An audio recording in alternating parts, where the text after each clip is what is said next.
suñu yumpaañ yaay suñu tanta tarkalla man de naw naa leen ndax dangeen a rafet jikko waay xoolal ni ñu sañse rafet lool yor seeni wantaay yee man de fonk naa jigéen samba bul ko mitti tal bul ko xokka tal mooy sunu yaay boy woo man noo kaay aca bopp ñu may dox let's go woo man noo kaay woo yaay woo man noo kaay mani jigéen mooy suñu yaay boy mooy suñu tanta mooy suñu yumpaañ mooy suñu bàjjen. Arrêtons les violences faites aux femmes. Arrête. Où les sages sont des bêtes. Là où les souvenirs défilent. Où les larmes faufilent. Là où le cœur est banni. L'affection ternie. L'amour maudit. L'éducation anéantie. La sympathie. Des conneries. Là où le cerveau est au trône. Le désespoir qui prône. La vérité du lait bonne et lipone. Là où le mal est au plus profond, la trahison au plus fréquent, les personnes les plus écœurantes et les actions les plus choquantes. Là où les scènes d'horreur vous frissonnent, où les regards vous glacent le sang, là où on s'amuse d'argent pour acquérir le respect des gens. Là où la pauvreté est un crime, où la célébrité est une arme, où les festivités se terminent en drame. Là où l'air funèbre erre, où père et mère ne sont plus repères, où les plus jeunes jouent au pervers, où les êtres n'ont plus encore manière ni savoir-être ni savoir-faire. Ce monde de futilité, de banalité, de cruauté, de vulgarité. Ce monde où les hôpitaux sont des abattoirs. Des abattoirs à hommes, aux femmes et enfants sont aujourd'hui victimes. Ce monde où les médecins et les infirmiers se prennent pour l'ange de la mort. Où les justiciers sont au tort. Où les policiers appliquent la loi du plus fort. Ce monde où les gouvernants sont assoiffés de sang et d'argent. Ce monde est... No more violence, no more war. People crying, people die. No more violence, no more war. La voix du feu s'entend. Entends la voix de l'eau. Écoute dans le vent le puissant sanglot. C'est le souffle des ancêtres. Ceux qui sont morts ne sont jamais morts. Ils sont dans l'ombre qui s'éclaire et dans l'ombre qui s'épaissit. Les morts ne sont pas sur la terre. Ils sont dans l'arbre qui frémit. Ils sont dans les bois qui gémissent. Ils sont dans l'eau qui coule. Ils sont dans l'eau qui dort. Ils sont dans la foule. Ils sont dans la cave. Les morts ne sont pas morts. Écoute plus souvent les choses que les êtres. La voix du feu s'entend. Entends la voix de l'eau. Écoute dans le vent le puissant sanglot. C'est le souffle des ancêtres morts qui ne sont pas partis, qui ne sont pas sur la terre et qui ne sont pas morts. Ceux qui sont morts ne sont jamais partis. Ils sont dans le sein de la femme.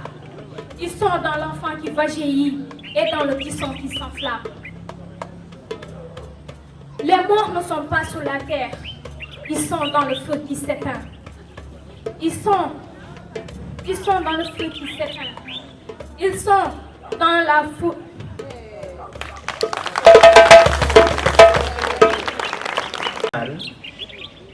te kër gi dama ko bëgg a woote ngir tuuti tànk yi ndax def naa fanweeri at ak léegi mu xaw a jege juróom maa ngi Allemagne waaw gannaaw kooku man depuis 76 maa ngi tukki waaw 76 laa demoon Canada waaw virusu aar dugguma fa moom laa doon wax ñenn ñi ndax dama gis li laal aar moo ëmb lépp développement culture ak art c'est au début et la fin de tout développement te moom la ñu xaw a gën a nasaxal fii ci réew mi te daanaka l'africain sax c'est un artiste fait waaye amaan na xaw ma colonisation la wala leneen ak leneen diine rax na ci te diine bu ñu demoon ba Riyad li ko lal ci liggéeyu artiste yu mag du fa jeex ñoom dañuy dépenser chaque année lu toll ci milliards ci dara lu dul ay œuvre d'art yu nekk foofu jege yonent bi waaw ma bëgg wax ni amul dara loo xam ni amaan na ñu ngi koy soofantal fii te lu màgg la loo xam ni mooy tax suñu développement jëm kanam lépp loo gis ci dessin lay tàmbali oto yi ngay gis montre yi ngeen di takk lunette yeeg ak leneen ci dessin conception la tàmbali balaa dara di nekk nit ki xereñu nit ki ci foofu sax lan koy gisee ma bëgg xëy na waaw léegi xamal nit ñëpp ne artiste du rek li ñuy ji ndax soofantal nañ ko lool waaye lu am solo la ci développement buñ ko bëggee dañu war a sargal artistes yi waaw léegi nag ñii ma teewloo fii ñoom ku mel ni waaw Maymuna ñu bari ràññee na ko ci liggéeyu xarala Kambouri waaw mi ngi village des arts Maymuna yaa ngi Blaise Senghor waaw ñoom xamee nañ leen bu baax ci réew mi.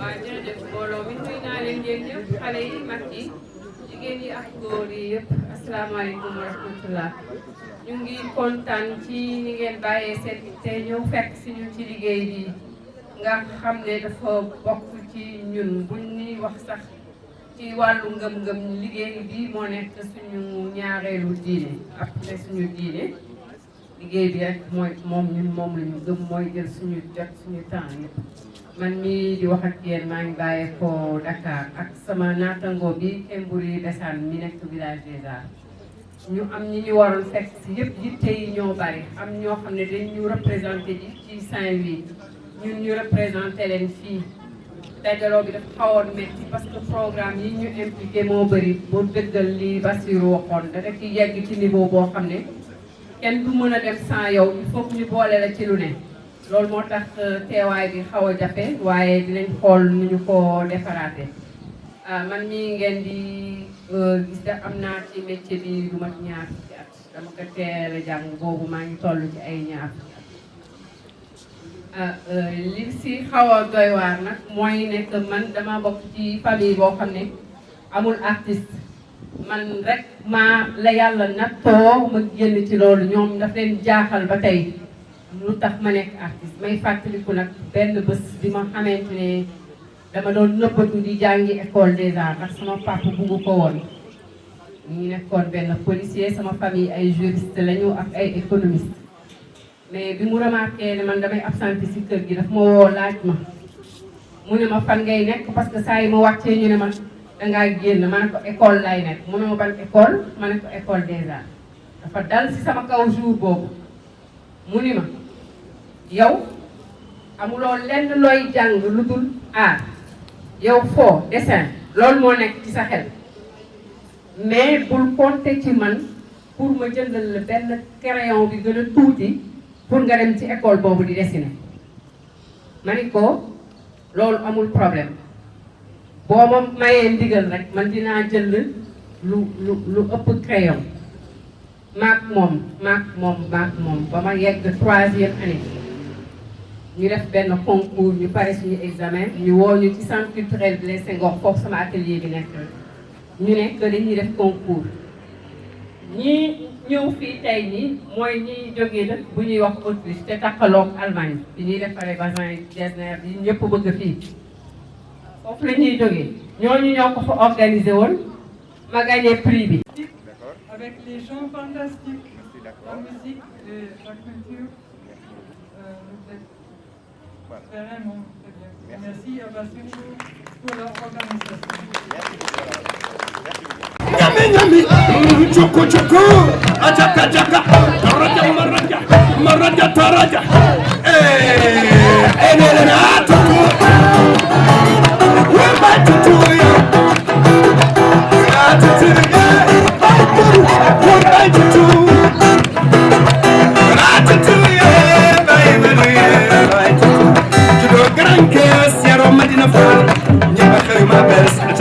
la fall deme ni la na mo du plein une fois si la tête de baye tu pas la foi parce que ça fait que my friend sixième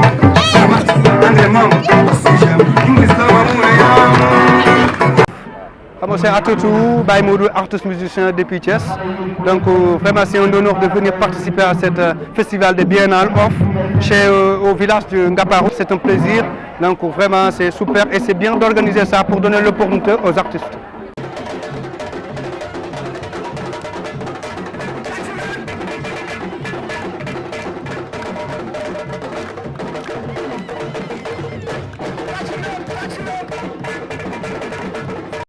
di nuyu mag yu baax yi ñëw toog suñu kanam maa ngi xool góor gi xam ne kii la koy yëkkati amal na ko fulla amal na ko fayda ndax boo njabootee da ngay nekk borom njabootu Kanara fu ñu féete nga féete fa lu baax lu ñuy dugg nga bokk ak ñoom jiite leen gannaaw bi di nuyu les représentants de monsieur le maire de la commune di nuyu kilifa yi fi toog yëpp je n'ai pas oublié mon ami Adama Diallo, directeur de l'Orchestre national, de mon ami, le cinéaste que vous connaissez, Moussa Sen Absa, et de toutes les personnalités qui sont là aujourd'hui devant nous.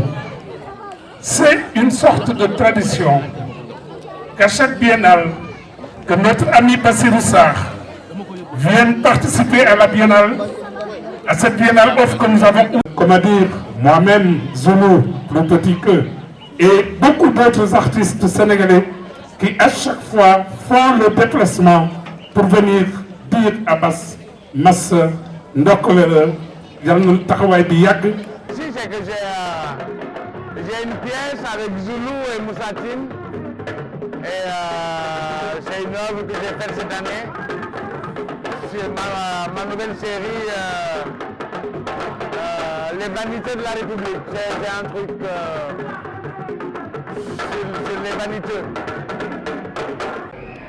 Nous sommes aujourd'hui à Ngaparou, plus précisément au village des arts de Ngaparou, qu'a mis en place l'artiste sénégalais Bassirou Sarr qui vit à Berlin en Allemagne et qui à chaque biennale vient nous offrir des belles journées de fête, d'ambiance, comment dire, de manifestations artistiques de haut niveau.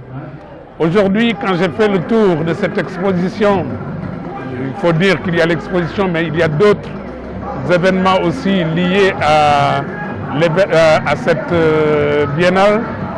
Il y a des peintres qui sont parmi les plus belles signatures de ce pays. J'en veux pour preuve Moussa Tine, Thialis Ley, Jean-Marie Claude Bruce et beaucoup d'autres qui, à chaque biennale, viennent témoigner de leur participation à cette biennale à Ngaparou.